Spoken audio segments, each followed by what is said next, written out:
and welcome back to Siblingship. Today I'm going to be reading the second part of this book because I promised you I would read it again. I also have the book Thelma the Unicorn because I really like it and I think you guys will like it too.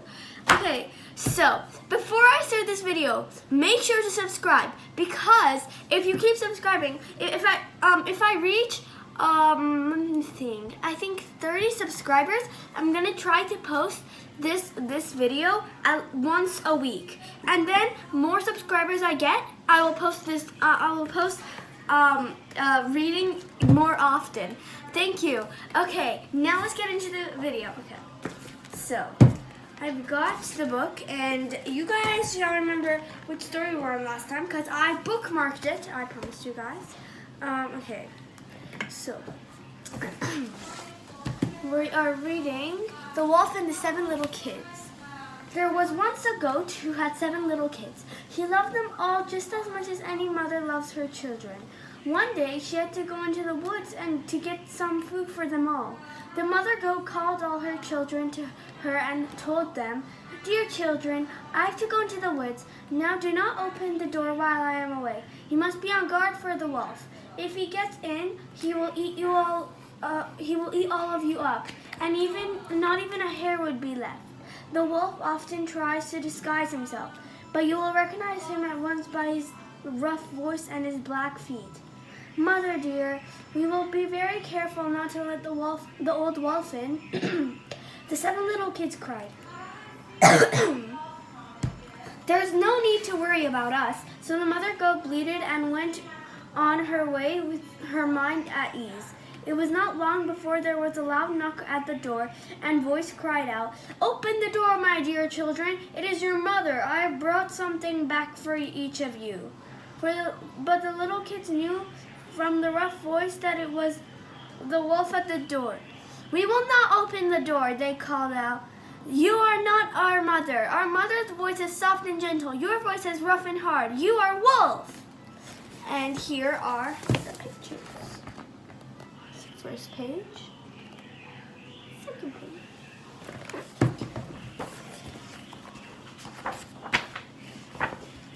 The old wolf ran to a shop and brought himself a large piece of chalk, which he ate to make his voice soft. Twisting his face up at the nasty taste, then he went back and knocked at the door, calling out in his soft voice, "Open the door, dear children. It is your mother, and I have brought something back for each of you." But the wolf had laid one of his black paws on the windowsill. The 7 little kids saw it and cried out, "We will not open the door. You are not our mother. Our mother's feet are white. Yours are black. You are wolf." The old wolf ran to the baker and said to him, "Mr. Baker, put some dough on my foot, for I have sprained it." After Baker had rubbed the dough on his foot, the wolf went to the miller and said, "Sprinkle some white flour on my foot." The miller thought to himself, "The wolf wants to trick someone and refused to do it. But the wolf said, "If you will not do it, I will eat you up." That frightened the miller. So he did as the wolf asked and sprinkled white flour on his paw. Here is this page. And this is where it goes, asks the miller and baker for dough and flour. Okay. Next page. Then the wolf went back to the goat's house and knocked on the door. He called out in his soft voice, "Open the door, dear children. It is your mother." The 7 little kids cried out, "First show us your foot." So the wolf put his one white foot on the windowsill. Then when the 7 little kids saw the foot was white, they thought it must be their mother and opened the door. But no, it was the wolf. All the little kids ran to hide themselves.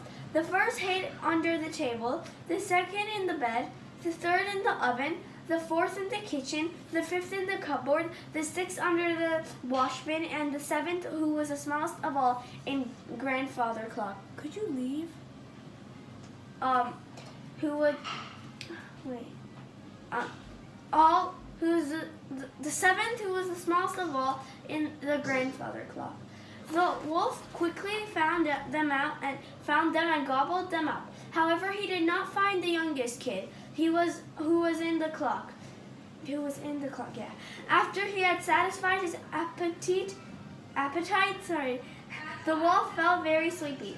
He went outside and found some green grass under a tree in the meadow. He lay down and went to sleep. A little later, the mother goat came back from the woods. The door was wide open, the tables, chairs were turned over, the washing bowl lay broken. Oh, sorry, now I forgot to show you the pictures. Here and here. Okay, let's do that. Okay. This one, yeah. A little later, the mother goat came back from the woods. The door was wide open, the tables and chairs were turned over, the washing bowl lay broken in pieces, and the bedding had been torn off the bed.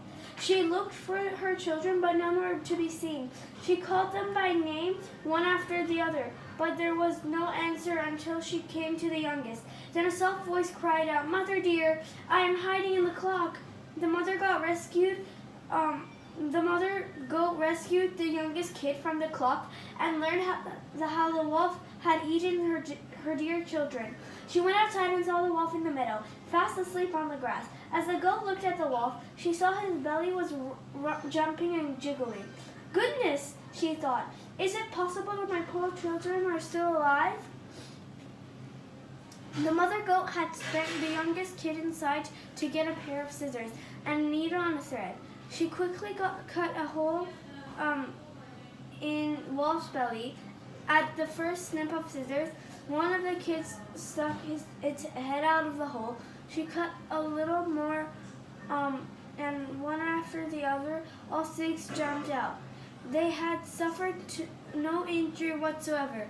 They hugged their mother and jumped about on the grass. The mother goat said, "Quick, go and look for some big stones from the stream." The 7 little kids ran off to the stream, soon came back with 7 large stones. They put the stones in the wolf's belly, and the mother goat sewed the wolf up so gently and quietly that he did not wake up or move. Here are the pictures. This is when the mother goat comes in. This is when they find the wolf.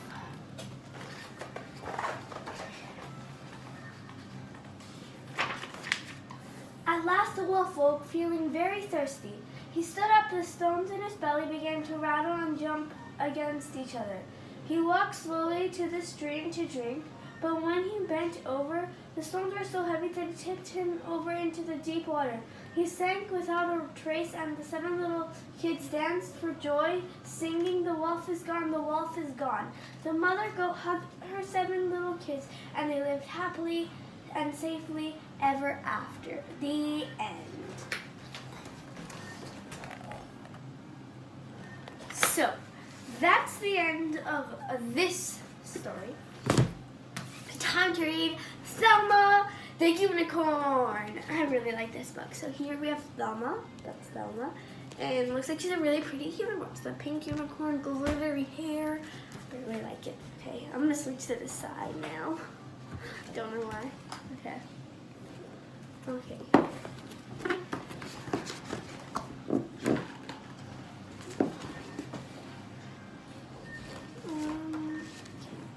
So, Thelma felt a little sad. In fact, she felt forlorn. You see, she wished with all her heart to be a unicorn. Poor Thelma. Looks like she really wanted to be a unicorn. There's the clouds, and that one is in the shape of a unicorn. Great. Oh.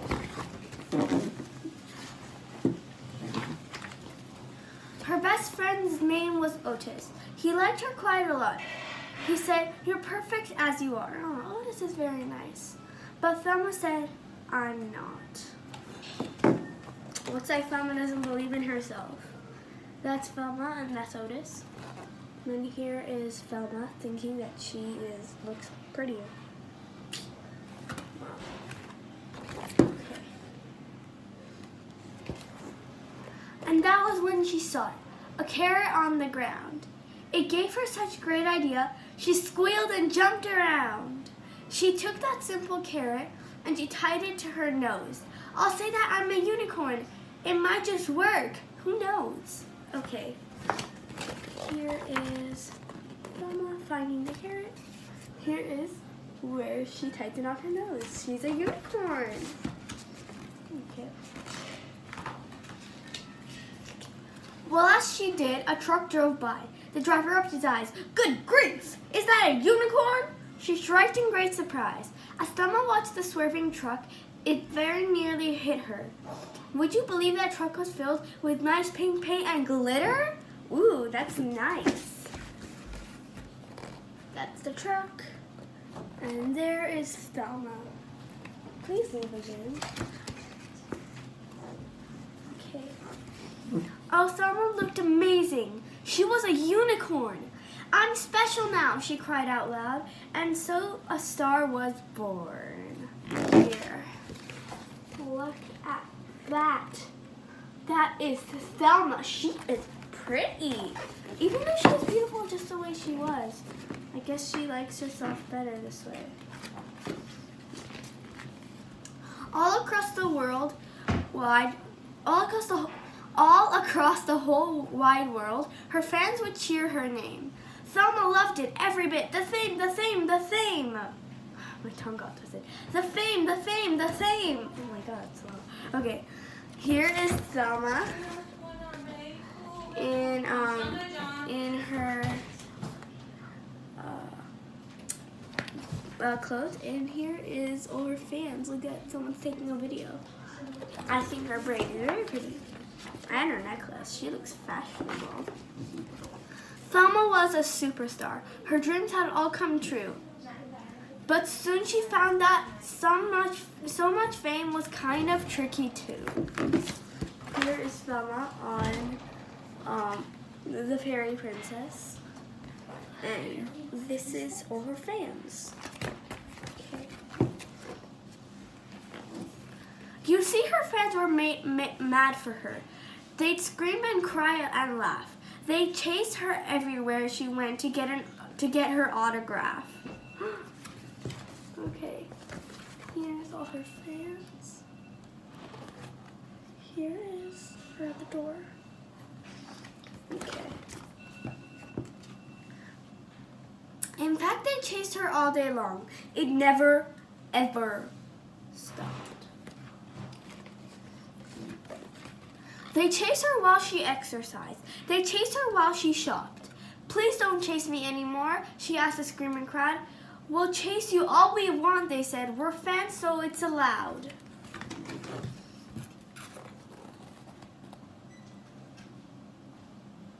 That's her. And there's her exercising and shopping.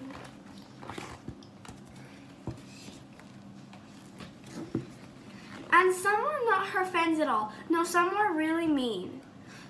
And some just did the meanest things she'd really ever seen.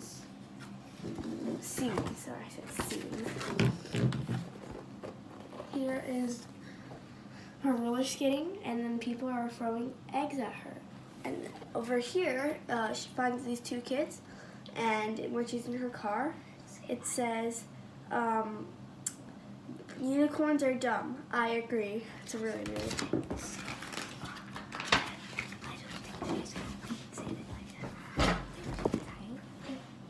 So one dark night, she felt quite sad. This famous little pony. She said, I thought that it'd feel great, but all I feel is lonely. She doesn't seem happy. Very unhappy. Happy. Okay. You gotta stop. Okay. Yeah, and let me show you this page. That's his best friend Otis. That's her best friend Otis. Then that's her being sad. Please stop. Okay. And And so with that, she changed her mind. This lonely unicorn. She cleaned off all her sparkles, and she ditched her magic horn. And then she walked right past the crowd. They didn't even notice. She thought how nice that it would be. Here, this is when she washes off herself. There's all the glitter. That's her horn. Then here's all her fans that are sad. And she's even in the crowd and they don't notice. This guy says, "Marry me, Thelma." And this one says, "Help me be a unicorn." Okay. To see her lovely Otis. See, like she said here. She thought how nice it would be to see her lovely Otis. Oh, that is so sweet. Here, that's her lovely Otis right there. And when she asked about her trip beneath her favorite tree, she simply said, "Oh, it was fun. But I'd rather just be me." Oh, it's kind of just like the donkey from church. Okay, here is this picture and this one.